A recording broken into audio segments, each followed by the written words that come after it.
Thank you for joining Cancer Support Community Atlanta for tips to stay active at home, facilitated by Jane Myers.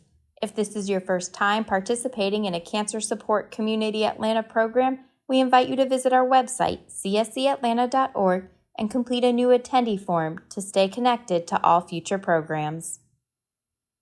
It has felt like quite a while that we've been here in quarantine, and although the restrictions are starting to lift, it's really nice, to come up with new ideas. And I wanted to, I'm happy to be able to give this talk today about that, and while we're sheltering at home. So I'm going to talk, this is an overview of what I'll be talking about today. I'm going to talk about activity considerations, the warnings of this time while we're alone, the isolating feelings that we can have sometimes, and some things to be aware of, and strategies to counteract those feelings and staying active. And also, I'm going to talk about the goals of exercise, and I put in a slide from the Center of Disease Control, the activity guidelines, the exercise and activity guidelines that they recommend for maintaining health with people with chronic conditions and disabilities. So I added that in just for guidelines as well. And we're going to talk about strategies about how to create a good exercise environment for home, for those of you that may be not going to classes or your gym like you might normally be doing, how we can do that at home. And being an occupational therapist, we talk about finding that balance between our daily self-care, activities of daily living, the activities we do throughout our day, and work and play, getting that healthy balance. And so I'm going to talk about those three categories as well, and how we can incorporate exercise into that balance. And we'll talk about, we'll explore how we can use our creative expression through hobbies that we might have, talents that we might have, and how we can share those with others, and volunteering. So that's the topic, that's the basic outline of what we're talking about.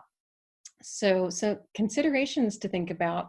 Now is a good time, with all our free time that we have, to focus on maybe doing things we might have been putting off, or that we usually can't find time for.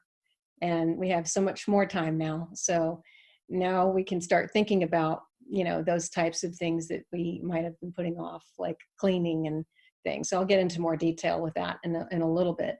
And we might be cooking more. We might be not going out to eat as much, and that's a good way to incorporate more activities. And another thing I like to put in here just is like, we can get bored, and that can kind of lead to feelings of not like really being motivated to get things done. So one idea is to stimulate, fight the boredom by listening to podcasts and educational workshops, such as this one or others that can help you stay motivated. And you can maybe walk around while you're listening to the podcast if you have that ability. So, and video chats on your phone or laptop. And instead of sitting, you can always maybe raise your work surface up, put your laptop, your device up higher, and you can stand while you video chat with people and to stay connected socially. Another thing we don't think about is physical touch. That's a basic human need that we have. And now that we are distancing, have the physical distance, and we're probably not going to be as, affectionate with one another, it's physical touch is still a human need that we have that's really important for staying healthy. And so some ideas I came up with was, just maybe putting lotion on your skin. And so you're using your own hands, and you can like massage muscles that you might need that are tight. And that's a good way to get that need met. And so you can feel more comforted.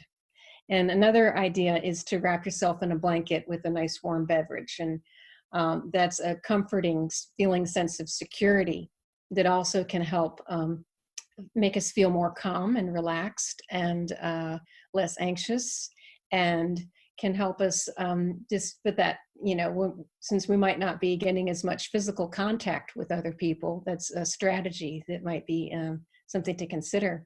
and taking mindfulness breaks.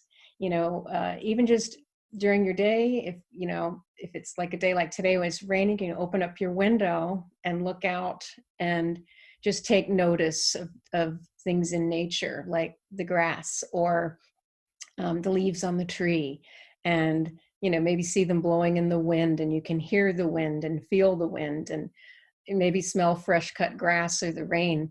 And so mindfulness breaks are some things to think about too when we're being more active at home, whether you're inside or even going outside.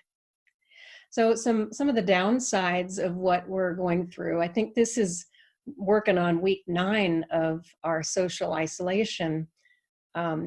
It's some of the warnings that we might want to consider is that, we go home from a day of running errands or busy or work. We tend to feel like the home is where we relax and sit down more.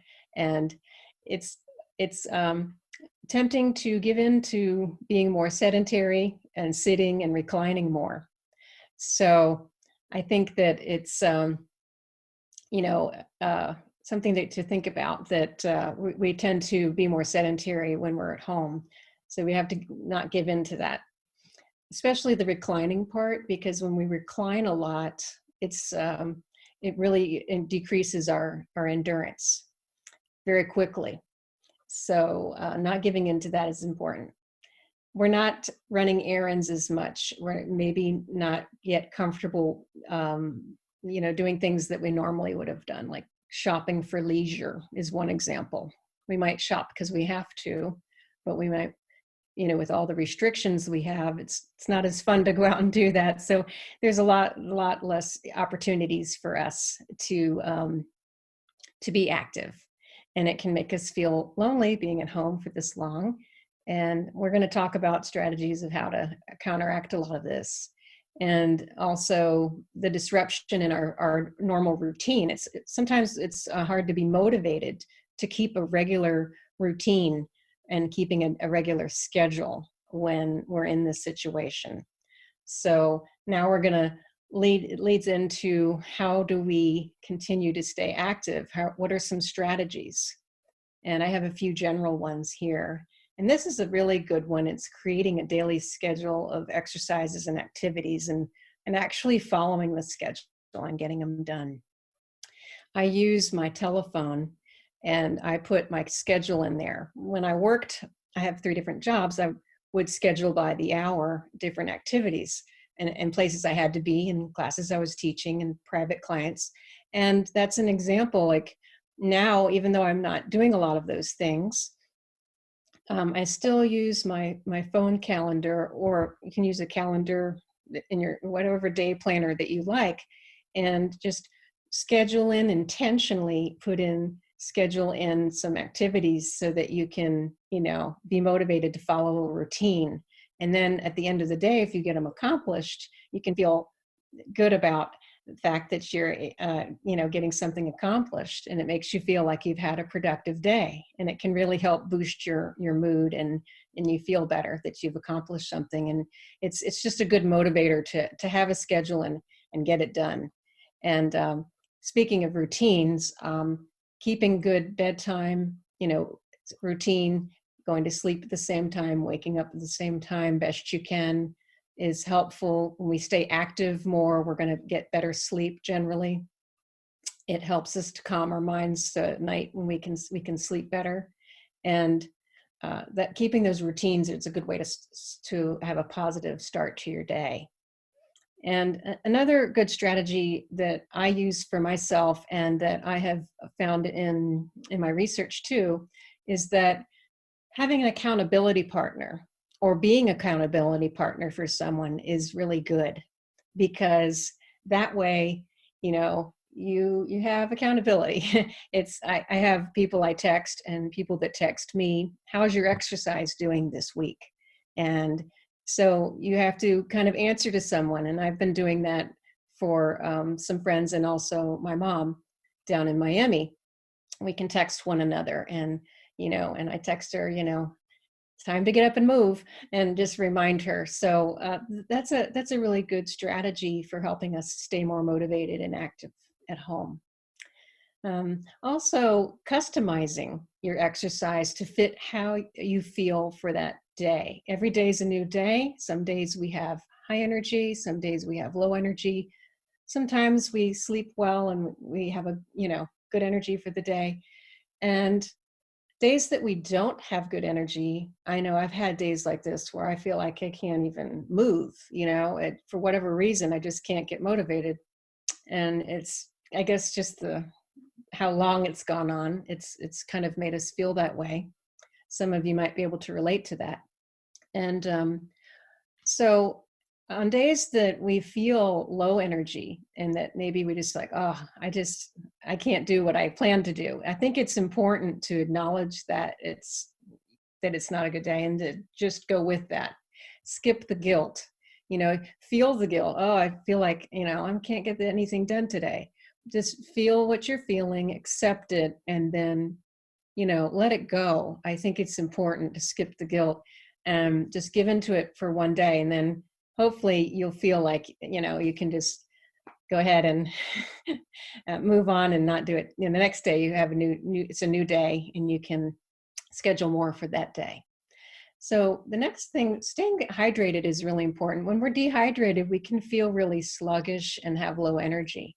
So keeping track of how much you drink and making a concerted effort, a conscious effort to keep track of how much you drink is a good thing.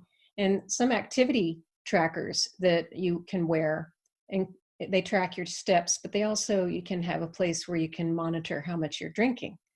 Or you can have a jug in your fridge and see at the end of the day if it's finished. So staying hydrated is another concept we don't think about that can influence whether we're feeling the energy to be active. Getting fresh air, opening up a window, getting good ventilation, or putting on a fan is another way to feel more energized too. So just some considerations on that. And then this slide, I'm just basically I'm showing the different categories that I'll go into. Like I mentioned earlier, exercise and activities that we do during the day, work, play, hobbies, and our talents and reaching out. So I'll start with exercise. So the goals of exercise generally is to find exercises that feel good and safe for you, and ones that you can honor your physical abilities and your limitations if you might have any. It's a good parameter to use those because we want to prevent feelings of fatigue. We're sitting more. Generally, we're home more. We're usually sitting a little bit more than we usually might be. So to prevent that fatigue and weakness from developing, you want to try to establish regular routine best you can. And the best way to do that is to find something that you look forward to, and a type of exercise that you like to look forward to. If I try to take up running, for example, and I hate running, then I'm not going to really do it. But if I like weightlifting, then more likely it's better to have that kind of exercise into your day if that's what works that you like the best. So a lot of people ask me, what's the best exercise for me? And I'll tell them it's the one that you'll do. The best exercise in the whole world is the one that you'll actually do. So to think about that when you're thinking about exercise. The primary goal of exercise is to aim for gain versus drain. So when you finish your exercise program, you want to aim for feeling energized versus feeling drained. So aim for that. So the next thing we're going to talk about is the guidelines for the Center of Disease Control. And this is the second edition, and you can find this on their website. And I have the link on the bottom where I got this from. So guidelines for adults with chronic health conditions or disabilities, they're very similar actually to adults without disabilities. They say to maintain health that you want to shoot for 150 minutes, an hour and a half, up to 2.5 hours, to 5 hours of moderate intensive exercise, Or if you like more vigorous, an hour and 15 minutes to 2.5 hours. And they recommend that you spread that out over the course of the whole week versus just maybe 1 or 2 days. It's better to spread your activities out over the 7-day period with maybe days of rest in between is what's usually recommended. And it's better also to prevent injury and for us to have less chances of having overuse syndromes, things like that. So they're also recommending muscle strengthening 2 days a week, moderate intensity of all major muscle groups. And if you can't do that much quantity and intense exercise that for your specific situation, that this is the difference between the type of guidelines, is that they said just work within what you are able to do. And the main thing is just to avoid inactivity. Just like I mentioned earlier, we have to just really resist sitting and being sedentary. So that's the guidelines from the CDC. So some at-home exercise routine ideas are to maybe create an exercise space in your home. This is my exercise room. If you don't have a room that you can use to exercise in, just creating a space. I found a good idea when I was researching this, that someone she lived in a condo, and she set up little exercise stations throughout her condominium space, where she had maybe one exercise little station in her corner of her living room, and another one maybe in the dining kitchen area, and then another one maybe towards her bathroom. And so whenever she walked past that little exercise station, she would do the exercises. And you can make up little cards or papers and of ideas of some exercises you can do in the different stations. And I thought that was a really creative way to actually encourage like kind of like boost yourself to do more exercise and activity. And participating in virtual classes is another way. A lot of people are not able to go to the gym right now, or classes that they like to go to, or they might not feel safe to do that. I don't think there's any that are open right now. I think some gyms, small gyms might be, but just following virtual classes is a safe way to participate. And we offer, like I'm teaching the body balance classes Emily mentioned on Tuesdays at 10:30, and the Cancer Support Community has other classes that they're offering too. We have chair yoga and gentle yoga and Tai Chi. So they're also pre-recorded, so you can watch them later. And they have a lot of online videos that are available and apps. Some of the apps are free right now because of this pandemic and the sheltering at home orders. So that's another option to think about. And you might just consider, choosing exercises that are more of the moderate category, so that you feel comfortable, since you might not have someone giving you feedback on how you're doing with the exercises. Walking is an excellent exercise, of course. I think a lot of us, I've seen a lot more people out and about in my neighborhood walking, and keeping track of your steps is a good way for motivation, either through an activity tracker or a pedometer. They're very inexpensive, and you can clip them to the top of your waistband, and activity trackers. And that's a good motivating, tool. And just walking around the house inside if the weather's not good, or around, your building or property. Simple ways that we can safely get our exercise in. Stair climbing, if you have steps or stairs in your house or around where you live, using them intentionally as an exercise tool. You can go up and down a couple of times, take a rest, make sure you're breathing well, following any precautions if you have any for your heart. And it's a good tool. It's really easy, and it's already built in. And just maybe take a set number of minutes that you do the exercise on the stairs. Marching in place, you can do that sitting or standing. And I like to recommend using commercial breaks for that. So on a commercial break, you can maybe every commercial break do a different body part, exercise a different body part, or in between shows, if you're watching a lot of shows, uh, be intentional, maybe put some exercise items near you to remind you, okay, at the end of that episode, I'm going to get up and walk around, stretch, or do an exercise. So those are ideas of how to build in a sedentary activity with exercise. And I have a list here. I've included like knee kicks or ankle pumps is when you're moving your ankle up and down like this, circles, maybe spreading your toes, bringing them together.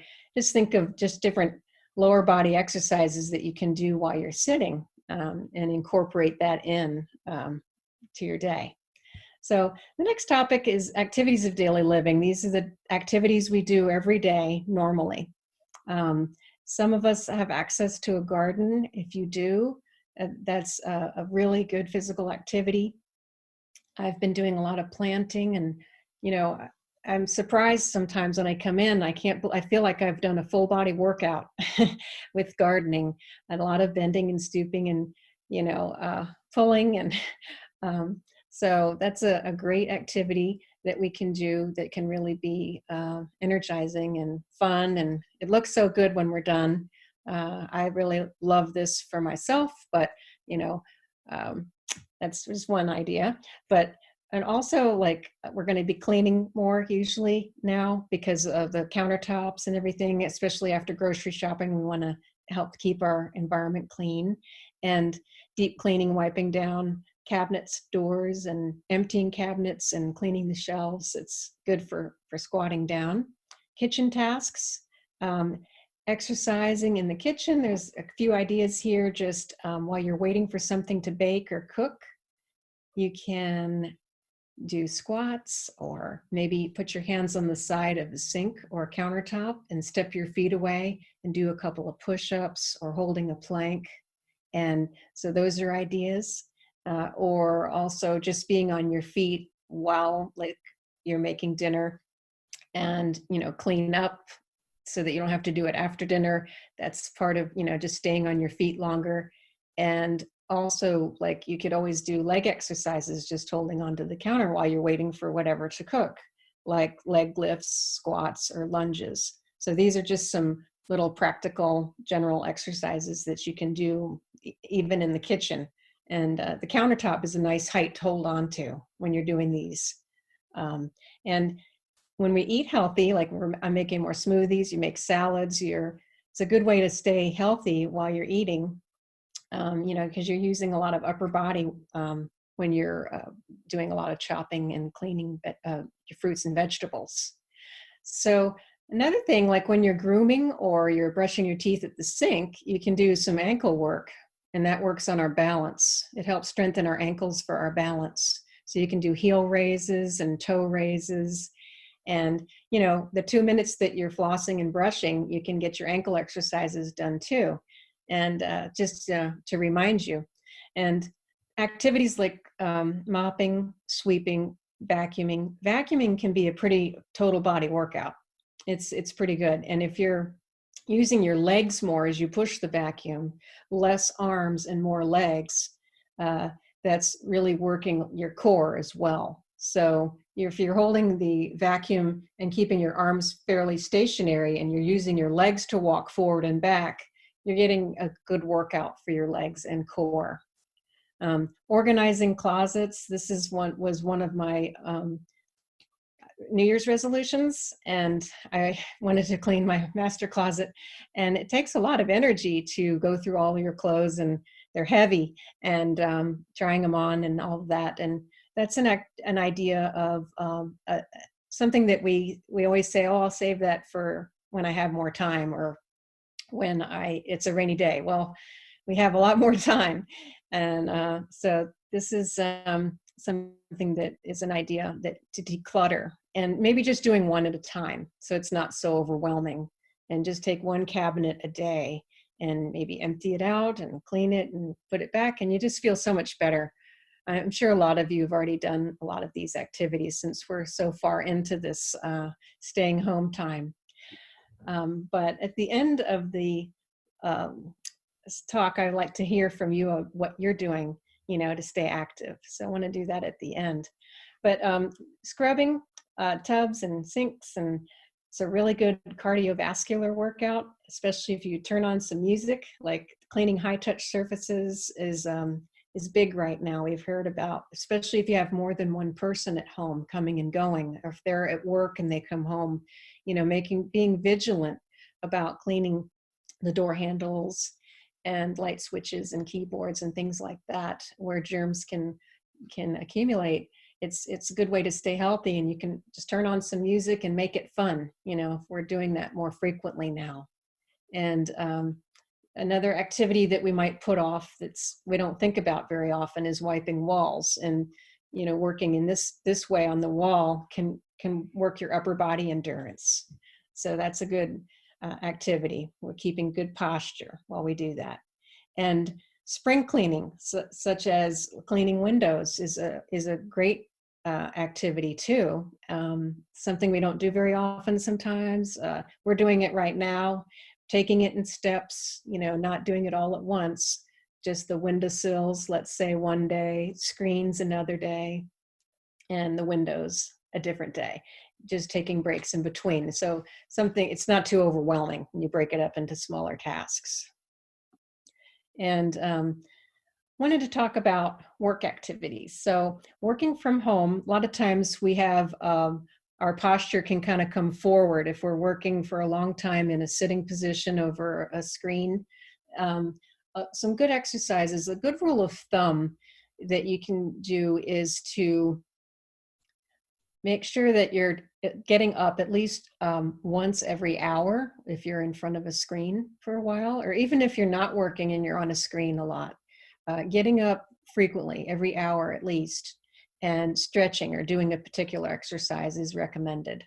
And increasing your workstation height can be, you can modify your workstation so that part of the day you can just bring your computer up, maybe put it up, or your laptop up on a box and on a higher countertop, so you can stand to work for part of the time to help increase your steps, your stamina, and activity. So that's another idea. And there's also small clips, 5-minute, 10-minute clips of things you can pull up, ideas you can pull up of exercises, routines you can do right at your workstation. For example, maybe pushing up with your arms on your chair, and that works the back of your arm and your back muscles when you push up from the chair. Or you can do kicks and, same exercises I talked about earlier, marching in place. You could stand up and march, stand up and stretch. One of the best stretches you can do in a workstation environment, like if you're working from home on a computer, is to open the arms, stretch the elbows back, and lift your chest, and just kind of counteract that posture that we get in, that forward posture. And that's a really good thing, strengthening the muscles in your upper back. There's a lot of good videos out there. They're just 5 minutes long, and it's a good little break. You can put the video on and exercise there, right there where you're working, so it doesn't interrupt your day. Or get up and walk around, walk around your house. Or I've seen people in my neighborhood on business calls. I can tell they're on a business call, and they're walking up and down the street as a break, which is an idea. Or walking around your yard or house while you're on a business call is a great way to get more activity, and just kind of get creative in different ways, and making a concerted effort to step out and get some fresh air. And so those are some ideas of how to incorporate more activity if you're working from home. So this I wanted to include play, because it's not something that we think about very often, but it's still important to help raise our mood. And so I have a few props that I'm going to show you. But if you have an animal or animals, you can, of course, play with them. And I'm amazed that when I play with my cats, like I throw hair ties and they chase them, that I'm really tired by the end of it, because I'm, running back and forth. So that's one way to be playful and have fun. And I wanted to hear from you and what you're doing to be active and more playful at home. So I hope we can share some ideas in a little bit about what you're doing also. Juggling, I put this in here because in occupational therapy, I've used this as an activity with patients and clients to help them improve their coordination and speed. But scarves are easier to juggle because they drop slower. So when you're throwing up a scarf and catching it, it's easier to juggle scarves because it's they fall slower. So that's one idea. Or you can get a beach ball or a balloon. I have a balloon here, and just tap it up in the air. And as you're tapping it, you just try to keep tapping it so that it doesn't fall to the floor. And that's a fun thing. Or you can tap your balloon against the wall and keep, it's a good eye-hand coordination and upper body exercise that's kind of fun. And maybe you can get a beach ball and play with someone else or just up against the wall. Another idea is to throw it up in the air.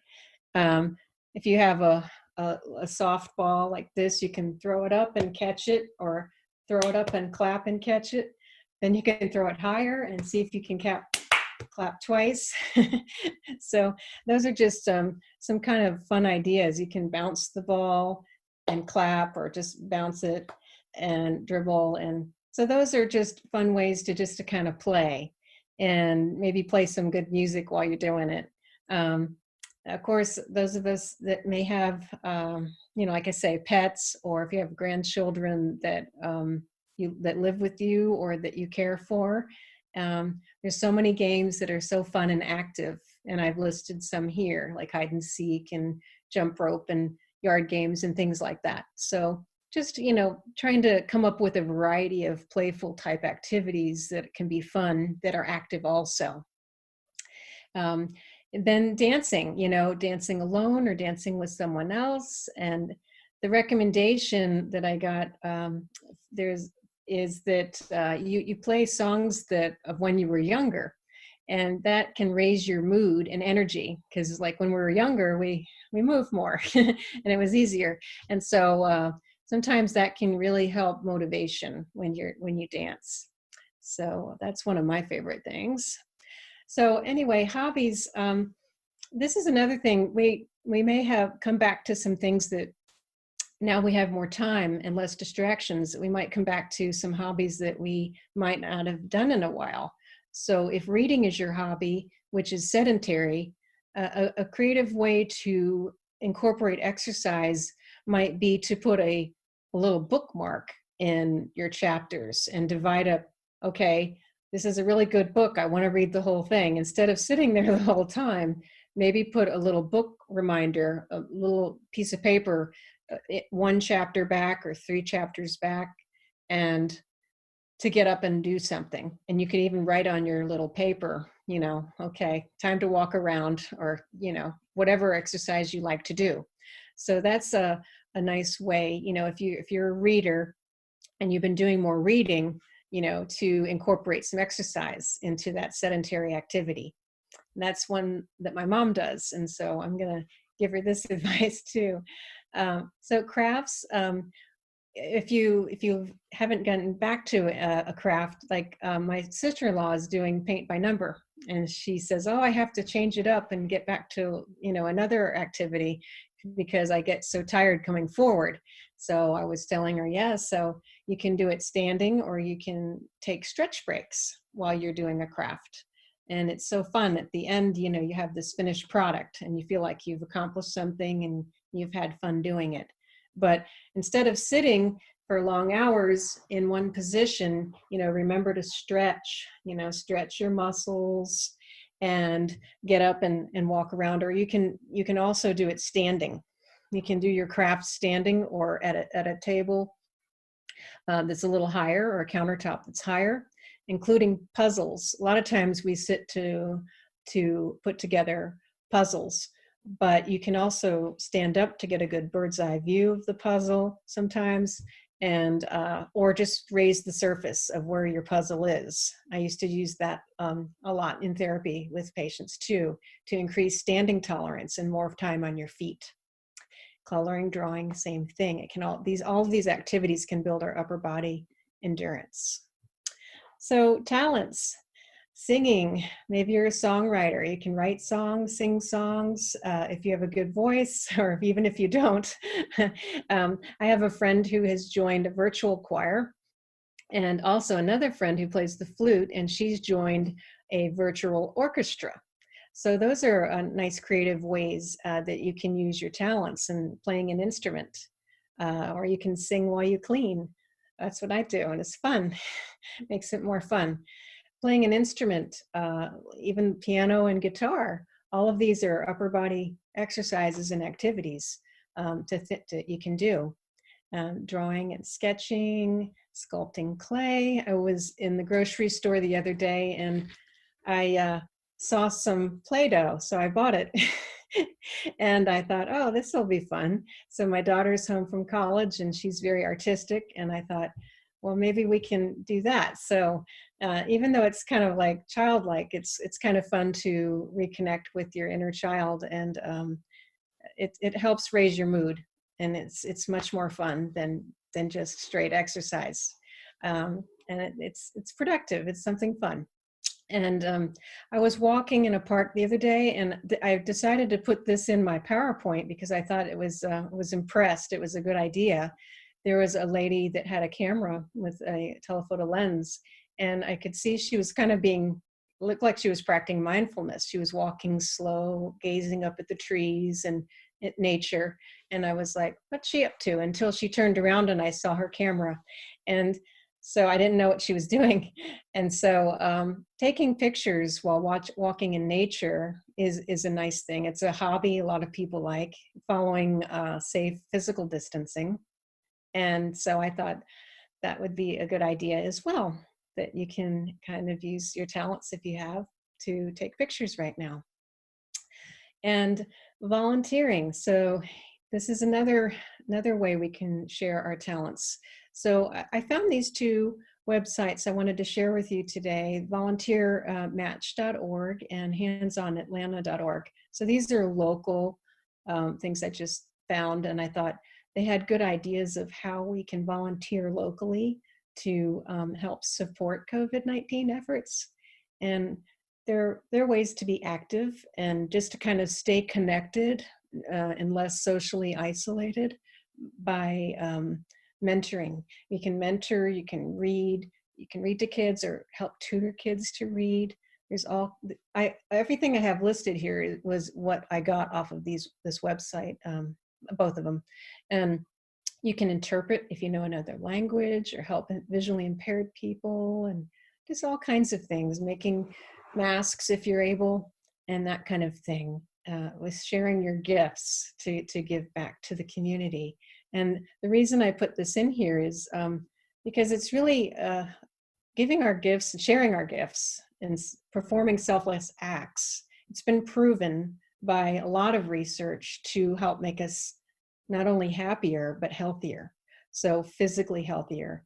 And so I just wanted to include a couple of research of many resources that have talked about this. So in medical news today, they talked about how giving activates areas of our brain that's linked with contentment, and that it improves our mental and physical health, and counteracts the effects of stress, anxiety, and anger.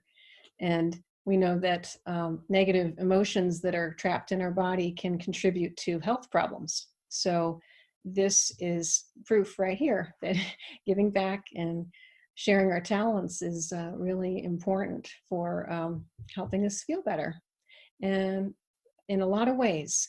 And this 2010 study I thought was very interesting too, because there was, it's a pretty large sample size, 4,500 adults that they surveyed, and 41% of them, of those 4,500 people, averaged volunteering 100 hours a year. And those who volunteered, about a third, 3/4 of them, 68%, reported that they felt physically healthier. And then 89, almost 90% felt that it improved their sense of well-being, their happiness. And another 70% felt they lowered their stress levels. So that was pretty convincing to me from that large sample size that giving and sharing our gifts can help make us healthier and happier. So I hope that all these ideas, hopefully there's some few things that you can take away today that you can use to stay happy, to stay act more active. And I wish for you that you can keep moving. And I wanted to take some time now to have if you'd like to go onto your chat and ask any questions, or if you have any comments, or if you would like to share with me any ideas that you've done to stay active, that I would love to hear from you. Thank you, Jane. That was a wonderful presentation. I think it's important to still have those social contacts, and especially about physical touch. I love those examples that you gave for that, because that is so important. People to realize they're missing out on that. Yes, for sure. It's not one we really think about very often, but it's really an important need that we have. And there's going to be, I think there's going to be a lot less be more hesitation on people being more affectionate with one another socially. I also found, hi Jane, it's Dana. Hi, Dana.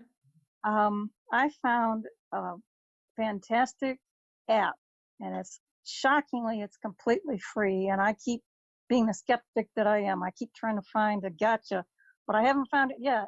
Uh-huh. The name of the app is called Fit, F-I-T, on, and there are literally hundreds of classes. Right. Yoga, Pilates, Tai Chi, stretching, body movement, share stuff. Anybody at any level can find something on that. And so that's what I'm using to replace, some of the in-person classes that I used to attend. Excellent. That's great. Thank you for sharing that resource, Dana. And I'm glad that you found something that you really like, and it sounds like it's got a lot of variety for you. Yeah, it's good, and it's good for any age and any level. You just pick and choose what. And what's really nice is that, unlike a lot of apps, a lot of times they just show you the move and then they move on to the next thing. Yeah. So you can't really practice it. You can't get in like a full practice of 20 minutes or half an hour or 45 minutes or whatever it is. But these particular ones, if they want you to do 3 reps, they'll do 3 reps with you, so that it allows you to actually get the benefit of the instruction and the right amount of time. That sounds great. And I really like that you said that there's a nice variety for different levels, because exactly.